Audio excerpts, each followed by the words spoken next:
semuanya, Hai hai, kembali lagi bersama podcast. Different Time. Wah, perdana nih setelah sekian lama. Pasti pada nungguin ya? Pastinya dong, kepandangan beli lumpia. Lumpia rebung, nikmat rasanya. Cakep. Di sini ada Yusuf Andana. Yuk kita nikmati podcastnya. Wih, mantap banget tuh. Aku pengen juga deh main tembalang mampir Burjo. Pesan sego, malah tibo. Cakep. Ayo dengar podcast bersama aku Masyita. Buat pendengar, jangan lupa makan ya. Wah, mantap banget tuh. Gimana kabar kamu, Mas Sita? Baik dong, kalau kamu gimana Yusuf? Alhamdulillah, baik juga nih aku. Kalau teman-teman yang lain gimana nih? Semoga untuk teman-teman yang lagi dengerin juga pada baik-baik aja ya. Amin. Mas Sita, kamu udah lihat belum? Akhir-akhir ini tuh lagi sering banget terjadi bencana. Iya nih, Suf. Sedih banget ya, Indonesia berkali-kali tertimpa musibah bencana. Oh iya, kalau kamu sendiri kan di Semarang nih. Gimana keadaannya di sana? Katanya kemarin juga banjir ya? Iya nih, kemarin tuh di Semarang bagian bawah juga banjir, tapi untungnya masih banyak yang peduli satu sama lain, sehingga teman-teman kita yang terkena musibah ini bisa mendapat bantuan yang layak. Wah, Alhamdulillah. Iya nih, penting banget ya untuk kita saling bahu-membahu dalam situasi seperti ini. Benar banget, Mas Sita. Selain itu, penting juga nih untuk kita paham soal mitigasi bencana. Karena itu, di podcast ini kita angkat topik dengan judul Siga Bencana. Terapkan mitigasi bencana. Yeay, mantep banget nih. Nah, kalau gitu kita langsung aja nih sambut narasumber-narasumber kita yang udah keren banget. Halo Pak Manaf, halo Kak Hanan. Halo Kak Masita, Kak Yusuf. Halo Kak Hanan. Ya, halo juga. Pak Manaf dan Kak Anan gimana nih kabarnya? Mungkin dari Pak Manaf dulu bisa sharing nih. Kabarnya alhamdulillah sampai hari ini baik. Mudah-mudahan sehat terus juga sampai nanti. Oke, untuk Kak Anan, apa kabar Kak Anan nih? Alhamdulillah saya baik ya. Semoga juga kalian semua baik dan dimudahkan urusannya. Amin. Amin. Untuk Kak Hanan, boleh nih Kak perkenalan dulu Kak Hanan. Oke, terima kasih Kak Yusuf. Sebelumnya Assalamualaikum warahmatullahi wabarakatuh. Perkenalkan, nama saya Hanan Novalizaldi dari jurusan Ilmu Keolahragaan Universitas Negeri Semarang, angkatan 2019. Sebelumnya, terima kasih kepada UKM Peduli Sosial Undip yang telah mengajak saya untuk berkolaborasi membahas tentang mitigasi bencana alam. Harapannya, kita semua di sini sama-sama belajar, tidak ada yang paling tahu dan tidak ada yang paling pintar. Yang ada hanya mereka yang ingin selalu berproses dan selalu bisa belajar. Gitu. Baik, salam kenal juga Kak Hanan. Lalu selanjutnya untuk Pak Manaf, bisa memperkenalkan diri Pak Manaf. Ya, baik. Terima kasih Mas Yusuf, Sita. Ya, terima kasih. Perkenalkan nama saya Abdul Manaf. Tapi kalau di dunia kerelawanan banyak orang mengenal saya dengan nama Monos. Nah, saya dari Sekolah Relawan di Depok, sebuah yayasan sosial kemanusiaan. Kaitannya dengan kegiatan sosial dan kebencanaan. Jadi alhamdulillah bisa diundang buat sharing gitu ya. Ya sama prinsipnya di sini kita juga bukan orang yang paling tahu, bukan orang yang paling benar, sama-sama belajar karena ilmunya juga semakin bertambah gitu ya, pengetahuan semakin bertambah, otomatis pasti banyak pengetahuan-pengetahuan baru yang harus ditambah juga. Jadi nanti kalau ada kurang dan lebihnya kita bisa proses sama-sama. Itu aja. Sementara saya kembalikan ke Mas Yusuf. Oke Pak Manaf, salam kenal Pak Manaf. Jadi gini, untuk Kak Hanan dulu nih, akhir-akhir ini kan Indonesia lagi sering terjadi bencana ya Kak Hanan. Nah, sebenarnya bencana itu apa ya Kak Hanan? Oke, saya jawab ya. Untuk bencana sendiri, itu sebenarnya kan merupakan peristiwa atau rangkaian peristiwa yang mengancam dan mengganggu kehidupan dan penghidupan masyarakat yang disebabkan baik oleh faktor alam dan atau non-alam, maupun faktor manusia, sehingga mengakibatkan korban jiwa, kerusakan lingkungan, kerugian harta, dan dampak psikologis. Pada dasarnya, bencana alam ini dibagi menjadi 3 jenis berdasarkan penyebabnya, yaitu bencana alam yang disebabkan oleh peristiwa-peristiwa alam antara lain gempa bumi, erupsi gunung berapi, tsunami, tanah longsor, banjir, kekeringan, dan lain sebagainya. Kemudian bencana non-alam, yaitu antara lain kebakaran, terus kebakaran hutan, kecelakaan transportasi, kecelakaan industri, kemudian kejadian luar biasa. Kemudian ada juga bencana sosial. Di sini meliputi konflik sosial, aksi teror, dan sabotase. Tapi bencana alam dibagi juga menjadi 3 berdasarkan geologis, klimatologis, dan ekstraterestrial. Geologis itu yang bagaimana? Geologis itu yang berasal dari faktor geologis. Tadi ya, gempa, terus gunung meletus, gerakan tanah, itu merupakan faktor geologis. Kemudian ada klimatologis, ini yang dipengaruhi oleh faktor iklim. Nah, ini ada banjir, angin topan, El Nino, dan La Nina. Kemudian ada ekstraterestrial, yaitu ini yang dipengaruhi oleh faktor dari luar bumi, antara lain meteor jatuh dan badai matahari. Mungkin itu yang saya ketahui. Kalau kurang lengkap bisa dilengkapi Kak Manaf. Baik, mungkin dari Pak Manaf ada tambahan nih mengenai bencana itu apa sih ya Pak? Ya, kaitan dengan bencana. Jadi kalau kaitan dengan bencana adalah sesuatu yang secara kerugian itu tadi ya garis besarnya adalah penghidupan dan kehidupan. Jadi di mana ada kejadian bencana alam yang bisa merugikan baik untuk penghidupan maupun kehidupan. Kalau misalkan ada kejadian bencana tapi tidak merusak penghidupan, artinya itu hanya merupakan siklus alam. Contoh misalnya di daerah pegunungan terjadi longsor, tapi itu tidak merusak penghidupan. Contoh tidak merusak pertanian, perkebunan, masyarakat tidak ada korban. Nah, itu tidak dikatakan bencana. Tapi sebagai dengan kata lain siklus alam atau memang kejadian alam secara natural gitu ya. Jadi yang dikatakan bencana adalah ketika ada kerugian baik material, korban jiwa, kerusakan lingkungan, dan pokoknya intinya penghidupan dan kehidupan manusianya terancam, gitu, rusak. Seperti itu sih. Oke, baik. Terima kasih Pak Manas sudah menambahi. Berarti memang bencana itu adalah sesuatu yang atau rangkaian kegiatan yang merugikan masyarakat juga dan kehidupan yang ada di dalamnya ya Pak.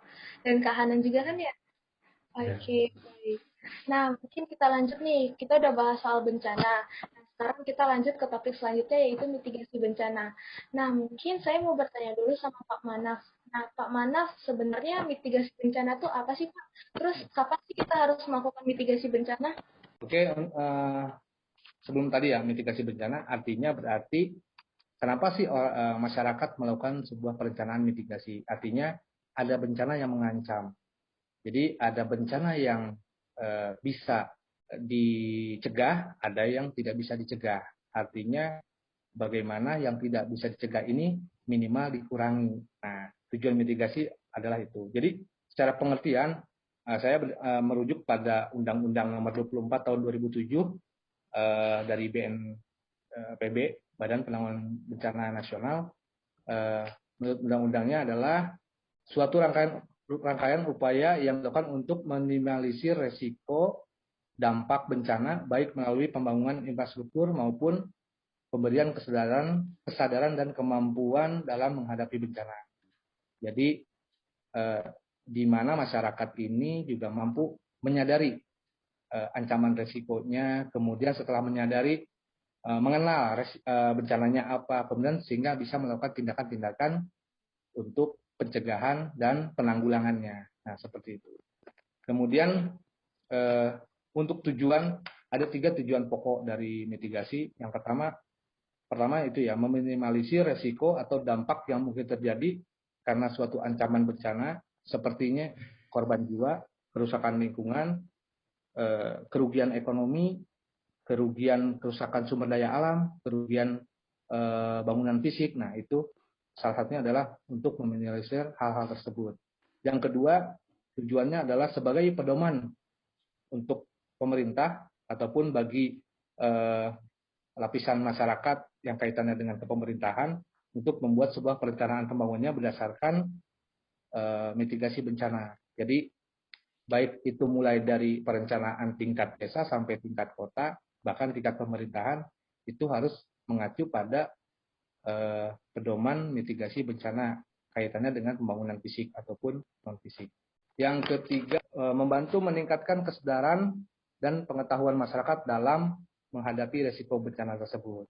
Tadi, melakukan tindakan-tindakan pemetaan daerah rawan bencananya di mana, kerusakan, dampak kerusakannya akan seperti apa, sehingga dapat melakukan melakukan tindakan pencegahan, ya, kemudian melakukan tindakan penanggulangan seperti apa.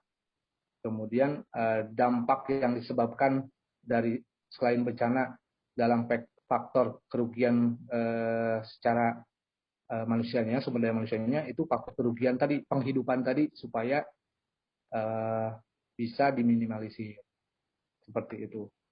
Nah, terus tadi untuk jenis-jenis mitigasinya ada dua, ada mitigasi struktural, ada mitigasi non struktural. Nah, mitigasi struktural ini adalah upaya untuk mengurangi risiko bencana dengan cara melakukan pembangunan sarana fisik dengan menspesifikkan tertentu dan memanfaatkan teknologi. Nah, contohnya misalkan kaitannya dengan infrastruktur, itu membangun benteng-benteng di rawan longsor, membangun tanggul-tanggul di sepadan sungai yang memang rawan ketika saat curah hujan tinggi. Apalagi membuat rambu-rambu kaitannya dengan peringatan dini, contohnya pembuatan secara teknologi peringatan dini tsunami di sekitar pantai. Nah, yang kedua, mitigasi non struktural. Nah, mitigasi non struktural adalah upaya untuk mengurangi dampak bencana yang mungkin terjadi melalui kebijakan atau peraturan yang dibuat oleh pemerintah setempat. Kaitannya dengan perundang-undangan, tata tertib, peraturan. Jadi sesuatu hal yang sifatnya secara hukum atau peraturan-peraturan yang dibuat baik di tingkat desa maupun di tingkat kota dan di provinsi bahkan pemerintahan. Contohnya pelarangan penebangan hutan, pelarangan pembuatan hunian di sepadan sungai. Nah, contohnya seperti itu.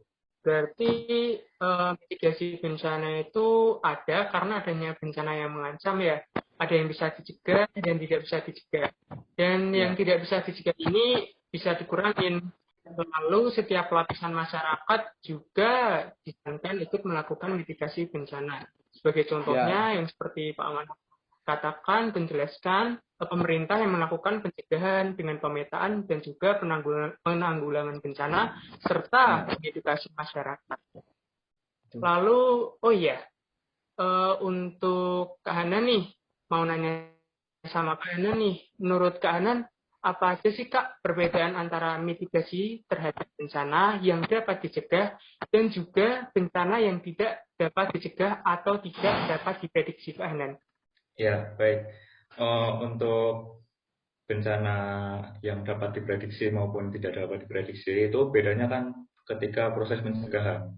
Karena ada bencana alam yang sifatnya insidental kayak gunung meletus, kemudian gempa bumi dan lain sebagainya. Nah, mungkin mitigasinya ketika untuk bencana yang tidak dapat dicegah tadi, kita bisa membuat tadi ya. Jadi kan mitigasi ada dua, struktural dan non strukturalnya. Mungkin kita bisa membuat gardu pandang untuk pemantauan aktivitas gunung berapi, kemudian kita bisa menaruh early warning system untuk memprediksi gelombang tsunami. Nah, itu bisa digunakan untuk bencana alam yang tidak bisa kita prediksi. Kemudian ada bencana alam yang bisa kita siapkan, kayak misalnya banjir, itu kan bisa dicegah ya. Nah, banjir, tanah longsor, kemudian kebakaran juga, itu kan bisa kita cegah dengan banyak hal. Itu lebih banyak kemungkinan yang kita lakukan. Kayak misalnya untuk mencegah banjir, kita bisa melakukan mitigasi bencana struktural berupa pembuatan waduk tuh. Nah, itu kan bisa menampung air hujan supaya tidak menyebar secara langsung ke wilayah penduduk. Nah, kemudian apalagi reboisasi, kemudian penanaman pohon bakau di tepian laut. Nah, itu bisa kita lakukan. Nah, itu kan struktural. Non-strukturalnya, kita bisa, mungkin ini ketika kita memiliki wewenang kekuasaan ya. Nah, kita bisa mengajak pemerintahan untuk membuat peraturan Kebijakan ya. undang-undang PB, penanggulangan bencana ya Pak Manap ya. Nah, itu kan bisa diatur terkait bagaimana antisipasi, kemudian penanganan dan lain sebagainya. Kemudian kita juga bisa menata kembali tatanan kota yang mungkin efektif untuk mencegah agar tidak banjir. Nah, selain itu kita juga perlu ya penguatan kapasitas masyarakat. Nah, ini antara lain edukasi, penyuluhan. Nah, ini salah satunya yang diadakan di Spentem ini ya, Divisi Pendidikan dari Pesos Undip. Ini luar biasa. Salah satunya penambahan wawasan buat masyarakat secara umum. Agar apa? Ya. Agar yang tahu cara menghadapi ketika bencana itu bukan cuma Basarnas, bukan cuma BNPB, tapi kita juga mempersiapkan untuk antisipasi secara mandiri gitu loh, di rumah masing-masing. Nah, itu bisa dimulai dari diri kita masing-masing. Kalau dari saya, ya saya sepakat dengan Mas Anhan ya. Ini jarang sekali nih saat ini lembaga-lembaga yang memang mencoba untuk bergerak di sebelum bencana. Jadi kan sebelum bencana artinya mempersiapkan tadi ya, ada kesiapsiagaan, ada pencegahan, ada mitigasi, ada kesiapsiagaan, kemudian ada early warning system atau peringatan dini. Nah, kategori mitigasi ini ada di sebelum bencana. Nah, kita saat ini sedang belajar atau sharing kaitannya dengan kebencanaan. Tadi ada berapa poin? Misalkan contoh, masyarakat harus tahu dulu ancaman bencananya apa, kemudian mengenal bencananya apa, kemudian harus bisa bagaimana nanti antisipasinya, pencegahannya seperti apa, kemudian sampai tindakan penanggulangannya secara terstruktur, terencana. Nah, kemudian selain dari itu, kunci mitigasi juga melihat kalender kesiapsiagaan. Jadi kalau dalam kurun waktu setahun, dari mulai Januari sampai Desember itu kira-kira ancaman bencananya apa sih? Setelah mengenal wilayahnya, kemudian kita lihat kalender musim. Jadi kalau dari Januari sampai dengan bulan April, itu kalender musim yang kita bisa prediksi, yang tadi ya, yang bisa dicegah, contohnya banjir, tanah longsor, itu ada di periode Januari sampai dengan April. Yang tidak dapat dicegahnya itu kayak angin puting beliung, badai tropis. Nah, itu ada di fase Januari sampai dengan April. Kemudian bergeser ke perpindahan musim itu ke musim kering itu mulai dari Juni sampai dengan bulan Oktober. Nah, itu biasanya udah masuk kekeringan. Bencananya ada dua, kekeringan dan karhutla, kebakaran hutan dan lahan. Nah, fase itu balik lagi bulan November sampai dengan Desember, biasanya akhir tahun sampai nanti awal Januari lagi itu ancaman bencananya adalah banjir, tanah longsor lagi, puting beliung gitu. Nah, ini terjadi saat ini kita sedang dilanda musim bencana banjir, tanah longsor. Ini kan sudah terjadi di beberapa daerah, bahkan di Pulau Jawa nih kemarin darurat banjir. Hampir semua wilayah di daerah Jawa terkena dampak banjir. Nah, kemudian ada periode 1 tahun ini yang tidak dapat kita prediksi bencananya. Contoh erupsi gunung, gempa bumi, tsunami. Nah, itu kan tidak dapat dicegah. Jadi masyarakat harus tahu periode kesiapsiagaan. Yang terancam adalah kekeringan dan karhutla, kebakaran hutan dan lahan. Jadi masing-masing daerah memiliki resiko atau ancaman bencananya beda-beda. Sehingga tindakan mitigasinya pun akan berbeda. Nanti menyesuaikan dengan kondisi wilayahnya. Kalau Kalimantan, tadi ya, kira-kira rawan ininya apa? Oh, rawan gempanya dia nggak ada. Tsunami-nya dia nggak ada, karena nggak ada gempa misalkan. Jarang. Baik, berarti tiap-tiap daerah beda-beda juga dan juga di waktu-waktu tertentu beda-beda juga nih bencana yang mungkin akan terjadi ya Pak? Ya, Baik, nah kita masuk nih ke poin selanjutnya. Kalau begitu kan tadi udah dijelasin mengenai bencana alam itu apa, mitigasi bencana itu apa aja, dan gimana prosesnya. Terus gimana sih, apa aja sih hal-hal penting yang harus kita perhatikan terkait mitigasi bencana? Mungkin boleh dari Kak Hanan dulu. Apa ya Kak, hal-hal penting yang harus kita perhatikan melalui mitigasi bencana ini? Ya, saya rasa gini ya, untuk bencana alam itu kan ada 4 tahap penanganan, yaitu mitigasi, kemudian kesiapan, tanggapan, dan penormalan kembali. Itu setelah bencana. Nah, di mitigasi ini kita mungkin lebih mempersiapkan tadi ya, bagaimana kita mempersiapkan persiapan kita untuk menghadapi suatu bencana, atau minimal ketika emang bencana itu tidak bisa dicegah, itu bisa mengurangi dampak yang diakibatkan dari bencana tersebut. Nah, salah satunya banjir nih. Nah, banjir ini kan apa ya? Menurut saya besar kemungkinan itu kan karena sampah. Nah, dari sini perlu juga nih edukasi kepada masyarakat tentang sampah, dimulai dari diri sendiri kalau bisa. Soalnya apa ya, sampah ini sudah merupakan permasalahan yang umum lah. Bahkan di salah satu jurnal itu mengatakan di tahun 2020 kemarin, sampah yang dihasilkan di Indonesia itu setara dengan 6 Candi Borobudur. Nah, 6 Candi Borobudur dijajarkan dan itu merupakan sampah, itu kan banyak sekali ya. Nah, ini perlu kebiasaan dari masyarakat itu sendiri. Nah, dimulai dari diri kita, itu bagaimana kita mencintai alam. Karena mau nggak mau, alam ini yang menikmati bukan cuma kita, tapi nanti pada masanya akan dinikmati juga oleh anak cucu kita.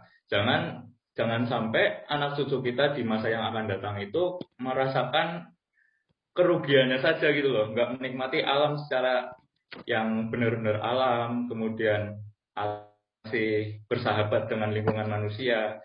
Nah, itu kan perlu kita jaga. Nah, dimulai dari diri kita, ya perlahan lah kita nggak membuang sampah di sembarangan, kemudian mengurangi barang-barang plastik, barang-barang sekali pakai.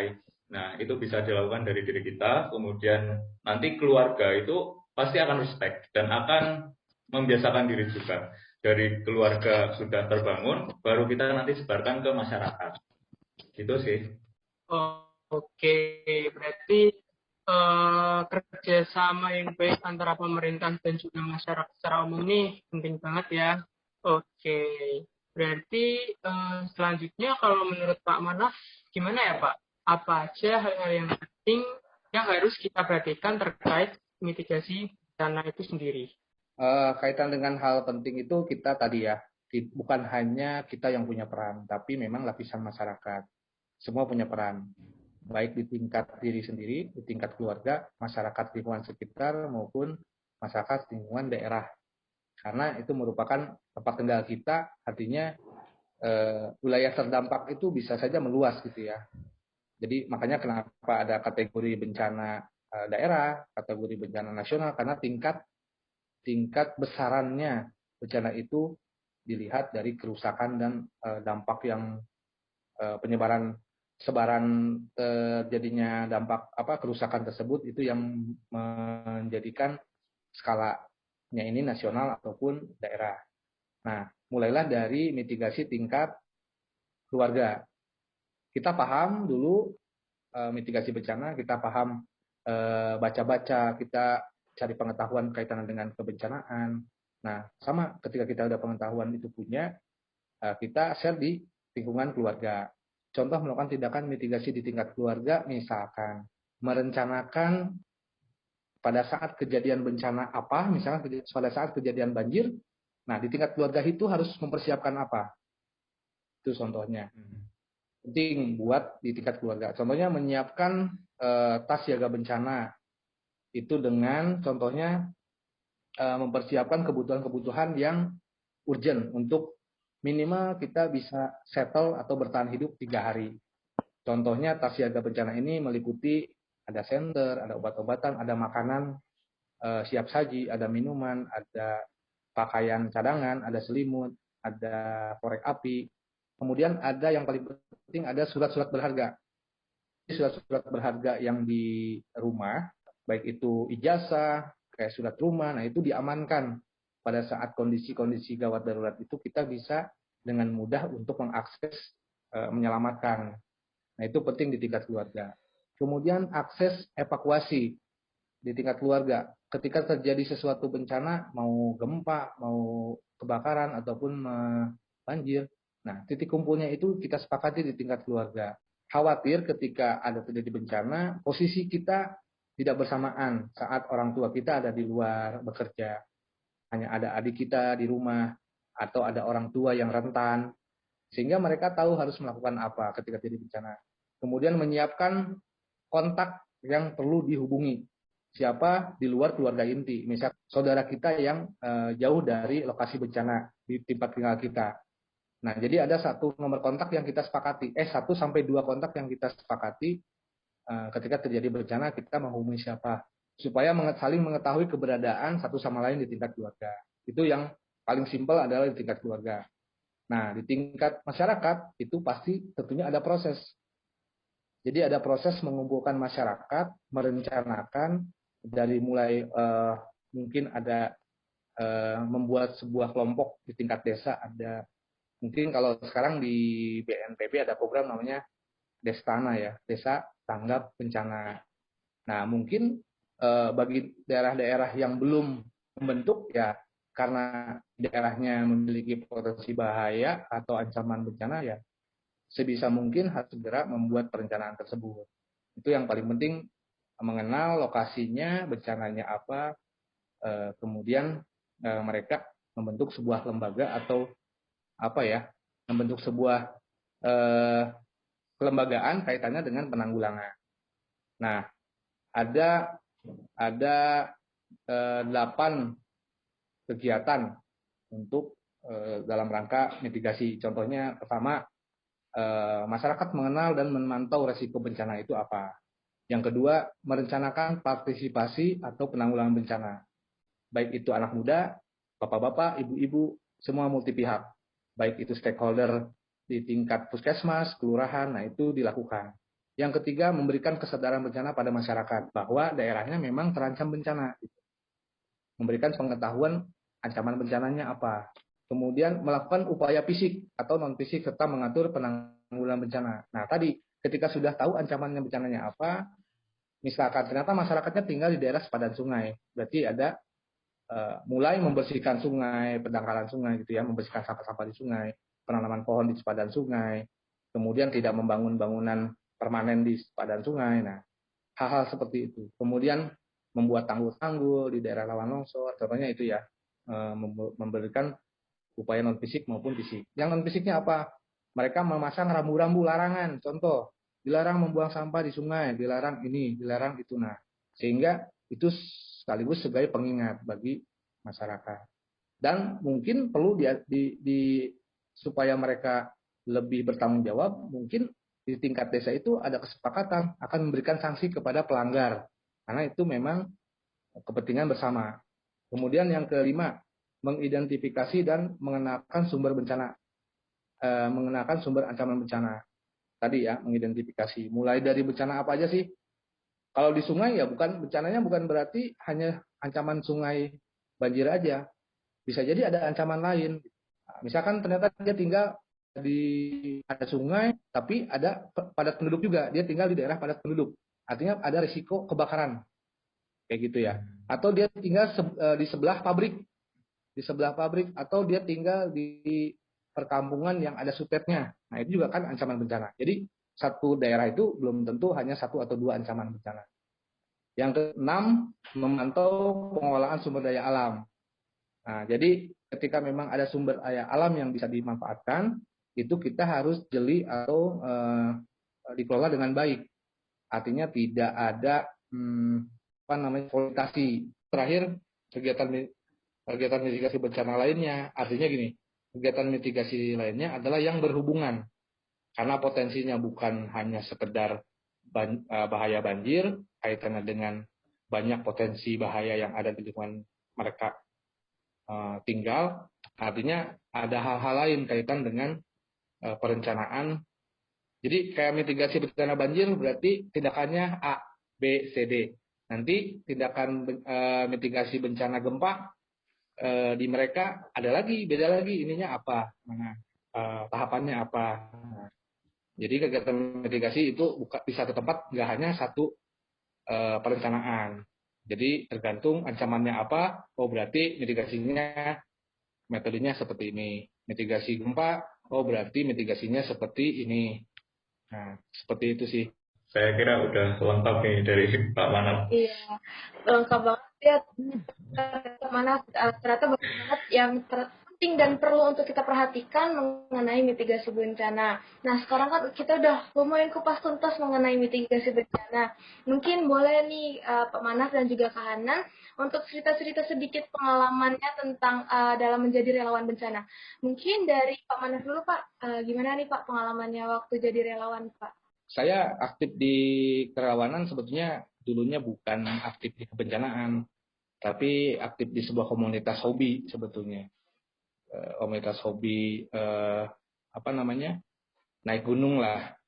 Nah, tapi lama-kelamaan hobi itu kayaknya kalau cuma hanya naik gunung nggak bermanfaat buat orang lain, buat apa gitu. Akhirnya berkomunitas dengan lembaga sosial. Jadi komunitas saya aktif dengan salah satu lembaga sosial gitu, ikut kegiatan. Akhirnya lama-lama menyenangkan. Akhirnya lama-lama sering diminta untuk terlibat ke daerah gitu ya. Mas mau nggak dikirim untuk banjir gempa di Padang 2009, terus 2010 di kebakaran erupsi Gunung Merapi, kemudian Kalimantan kebakaran 2015, kemarin 2020 juga. Nah, akhirnya seneng lah jalan-jalan ya, terus sering terlibat juga di bencana. Nah, dari proses belajar tersebut akhirnya berdasarkan pengalaman, kegiatan-kegiatan pelatihan, akhirnya nyampailah seperti ini. Karena juga sama teman-teman dari Semarang, dari kampus Undip, Mas Hasan. Ya karena tadi mengikuti kegiatan-kegiatan relawan, akhirnya dapat pengetahuan yang bisa di-share juga dari teman-teman yang lain. Kadang walaupun sebetulnya bukan ahli gitu ya, karena memang berdasarkan pengalaman aja sih. Akhirnya diminta tolong untuk sharing, diminta tolong untuk apa. Kemudian kalau ada bencana di mana-mana pasti ditanyain, nggak turun bro, udah nyampe mana, kayak gitulah. Nah, awal pengalaman pertama saya itu di banjir di jebol. Dulu tahun 2009 ada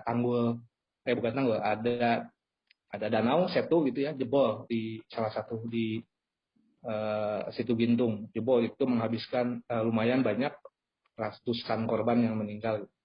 Nah, dari situ kebetulan saya aktif di outbound juga, di instalasi permainan outbound, ya paham lah tali temali, sistem tarik, sistem itu. Nah, jadi berdasarkan kemampuan yang dimiliki, akhirnya alhamdulillah saya terpakai juga gitu untuk kegiatan-kegiatan di kebencanaan. Nah, kayak gitu sih. Cuma pengalaman yang paling menakutkan bagi saya, artinya evakuasi masyarakat di ring 2 pada saat terjadi, karena ada kalau nggak salah 4 kali kejadian erupsinya tuh, sampai yang Mbah Marijan juga ikut memakamkan waktu itu. Nah, itu sih yang karena bencananya ditunggu, tiap malam mantau pakai pakai teropong aktivitasnya, terus pantau radio, wah sekian kilo ring sekian harus awas, harus sudah evakuasi. Nah, wah, berarti Pak Manaf ini udah dari 2009 kan tadi ya Pak? Ya, 2009 berarti kurang lebih 12 tahun kurang lebih Pak. Kita ke Hanan nih, gimana Kak pengalamannya Kak? Ya, kalau dari aku ada apa-apanya ya sama Mas nih.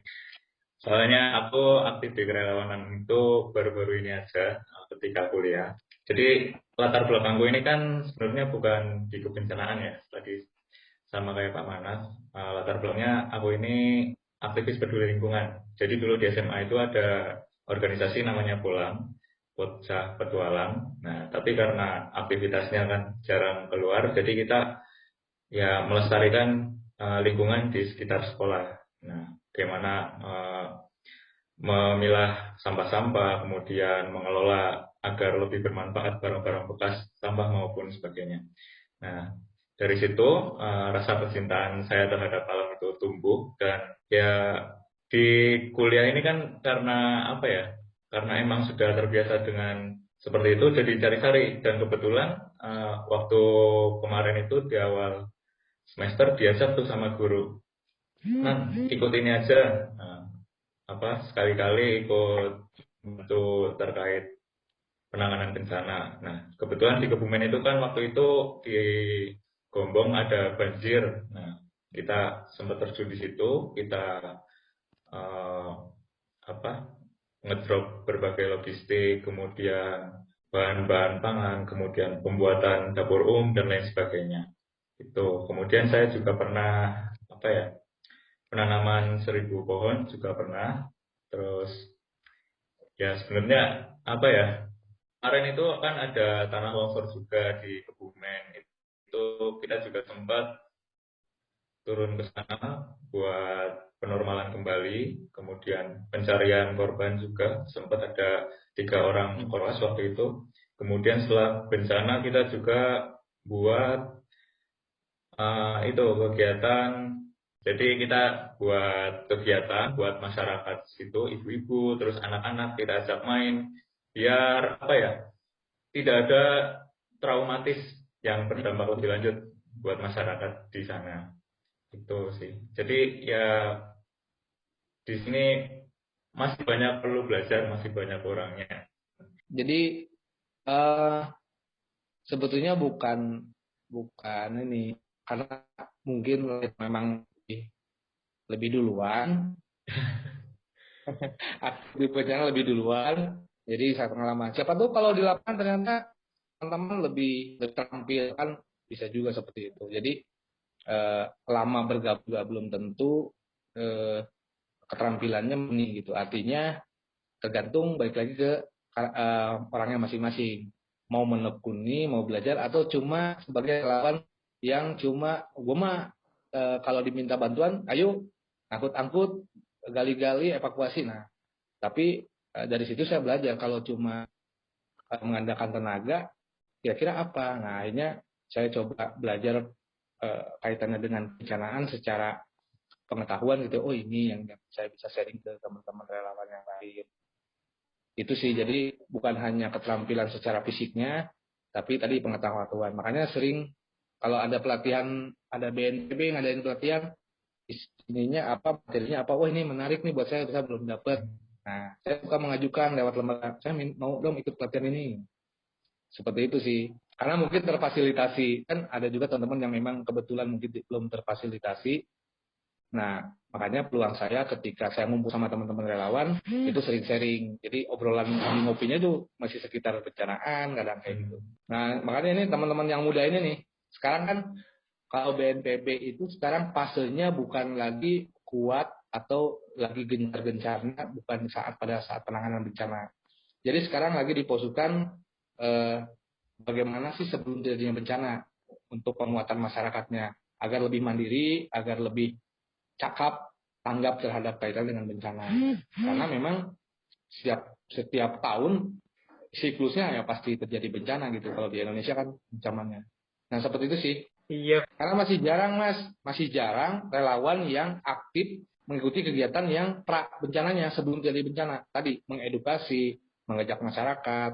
Nah, itu yang masih jarang. Jadi masih banyak orang yang tertarik pada saat terjadi bencana sebagai relawan yang terjun langsung di kebencanaan.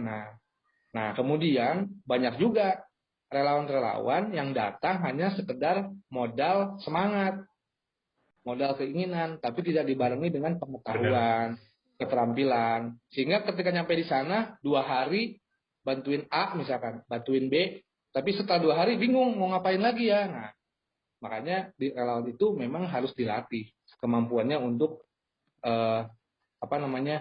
bisa inisiatif, bisa menjadi leader bagi timnya, bisa menjadi membuka, misalnya masyarakatnya belum terkondisikan karena RT-nya, RW-nya juga jadi korban. Nah, kitalah relawan yang datang untuk menggerakkan masyarakat. Kira-kira di mana akan kita buat posko dapur umumnya di mana? Nah, itu melibatkan masyarakat. Nah, biasanya RT RW yang jadi korban itu nggak akan mikirin orang lain juga. Kadang-kadang dia masih mikirin keluarga. Orang keluarga saya aja terkena dampak gitu. Nah, fungsinya relawan adalah termasuk menemani mereka seperti itu. Ketika pemangku kebijakan di tingkat RT RW-nya juga terdampak, nah peran kita lah relawan untuk menemani membangkitkan mengganti perannya para pemangku kebijakan di tingkat RT RW-nya itu. Oh ya, jadi gimana ya, permasalahan di Indonesia sendiri itu kan lebih ke kepekaan terhadap sosial ya, juga kepekaan terhadap lingkungan. Nah, maka dibutuhkan agen-agen seperti Pesos Undip ini nih, yang gimana caranya kita mengedukasi masyarakat secara kreatif, baik itu ya mungkin pelatihan sebelum kebencanaan, baik itu water rescue, kemudian pelatihan mitigasi, pelatihan penanganan kebakaran dan lain sebagainya, itu lebih dimasifkan lagi dan dijalankan secara kreatif. Dan jika ditembakkan kepada pemuda-pemuda, nah pemuda-pemuda itu akan tertarik gitu. Nah, ya meskipun harusnya itu kan dimulai dari diri kita sendiri ya, tapi diri kita pun kadang luput, kadang hilaf, jadi perlu pengingat. Nah, pengingat ini yang mungkin bisa dilakukan itu ya edukasi seperti ini, kemudian penyadaran-penyadaran dan pelatihan-pelatihan tangkap bencana lainnya itu bisa ada. Dan harapannya mendengarkan podcast ini, teman-teman semua baik Undip, UNES maupun seluruhnya secara umum bisa lebih timbul rasa untuk merawat lingkungan serta mencegah lebih menambah wawasan untuk mencegah bencana tersebut. Karena lingkungan ini bukan hanya milik kita sendiri, lingkungan ini bukan punya milik Pak Manaf, bukan Pak Yusuf, ini milik kita bersama. Jadi yang bertanggung jawab untuk menjaga juga kita bersama-sama. Gitu. Terima kasih. Wah, baik. Terima kasih banyak Kak Hanan atas pesan-pesannya. Benar banget ya, ternyata lingkungan itu emang punya kita bersama, bukan cuma punya suatu individu tertentu. Nah, catat Suf, udah dicatat belum Suf?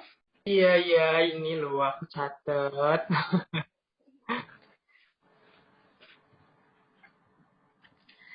Nah, mungkin dari Pak Manaf, bagaimana Pak? Mungkin boleh memberikan pesan-pesannya?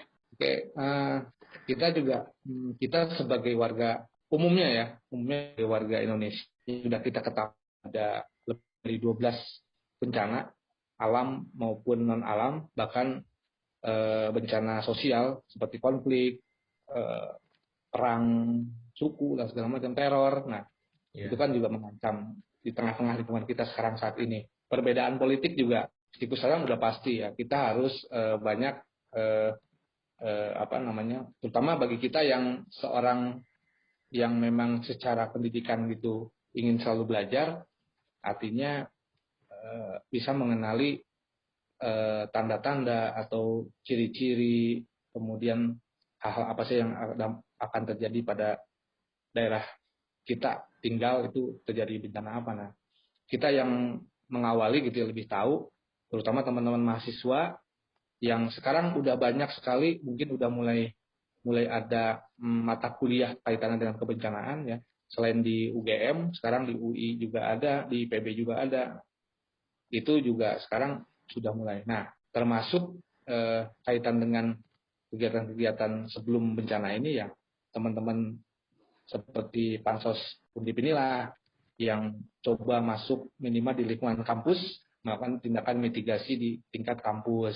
Contoh, memetakan rawan bencana di tingkat kampus itu apa aja, kemudian membuat rambu-rambu untuk misalkan titik kumpul di mana, jalur evakuasinya kemana. Nah, kalau di Semarang kan bencananya apa? Pernah sering terjadi bencana gempa nggak di Semarang?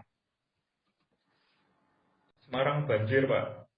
Nah, banjir juga. Nah, itu tindakan-tindakan itulah pokoknya apa sih potensinya, nggak mitigasinya apa. Nah, dimulai dari rumah atau tempat kegiatan kita berada. Kemudian juga kaitan dengan mitigasi, masyarakat itu kan kadang ketika terjadi bencana baru sadar gitu. Contoh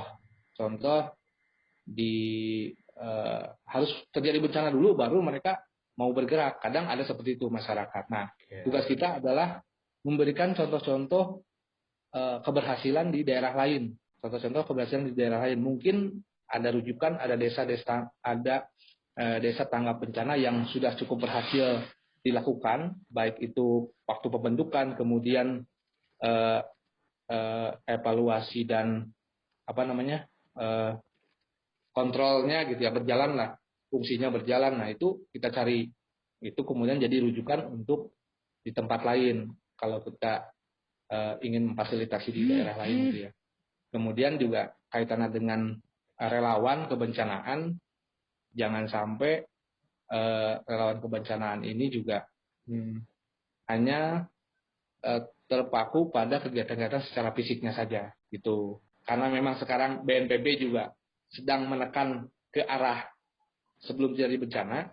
Nah, sekarang lagi giat-giatnya nih beberapa lembaga kemanusiaan juga sering melakukan mitigasi. Kayak di Paniis kita sekolah relawan, di Paniis kita sudah melakukan kajian dengan masyarakat, merencanakan dengan masyarakat, kemudian membuat rambu-rambu dan jalur evakuasi. Kemudian kemarin di Palu pasca bencana, kita setelah pasca bencana recovery, kemudian kita selama 6 bulan ada relawan yang di sana memfasilitasi untuk merencanakan kelompok atau komunitas anak-anak muda yang kaitannya dengan kegiatan kebencanaan. Seperti itu sih. Jadi pesannya jadi relawan kaitan dengan kebencanaan harus mumpuni secara kemampuan agar bukan hanya terlibat dalam fisik tapi dalam perencanaan sebelum terjadi bencana. Itu sih kalau dari saya. Oke, tuh catat tuh Mas Cita. Udah dong. Oke, mantap banget ya. Sekarang kita jadi tahu nih kalau mitigasi bencana itu penting banget. Apalagi di situasi Indonesia yang lagi sering terjadi bencana, juga untuk kita saling membantu satu sama lain. Iya, benar banget. Kita dapat banyak banget ilmu dari Pak Manaf dan juga Kak Hanan. Jadi terima kasih banyak untuk Kak Hanan dan Pak Manaf atas waktunya, ilmu dan juga pengalaman yang udah diberikan ke kita nih, ke saya dan Yusuf dan juga teman-teman yang lagi dengerin podcast ini. Ya, terima kasih juga ya buat UKM Peduli Sosial Undip yang sudah mengajak saya juga Pak Manaf untuk sharing-sharing, menambah wawasan, bertukar opini dan lain sebagainya. Jadi di sini kita bisa banyak belajar ya. Luar biasa. Ya, sama-sama belajar juga.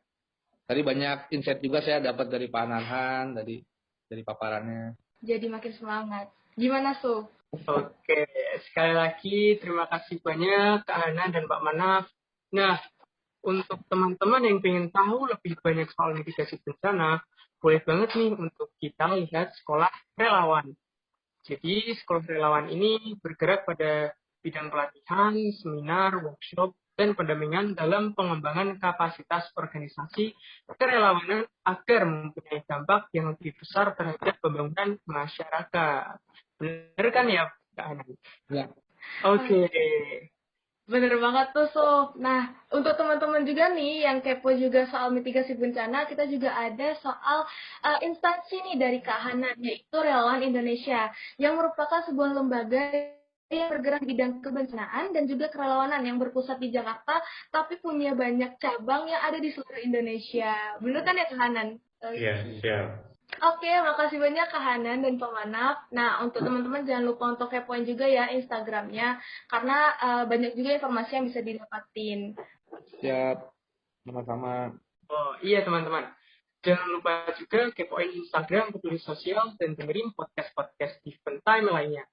Oh iya, mungkin udah waktunya nih Mas Ita untuk kita undur diri. Iya nih, sayang banget ya gak kerasa waktu kita ngobrol tuh udah cepet banget gitu selesainya. Padahal mungkin masih banyak yang bisa kita bahas soal mitigasi bencana. Iya, bener banget. Oke, pokoknya jangan lupa ya, tungguin podcast kita selanjutnya. Sampai jumpa di podcast selanjutnya, teman-teman. Oke, sampai jumpa teman-teman.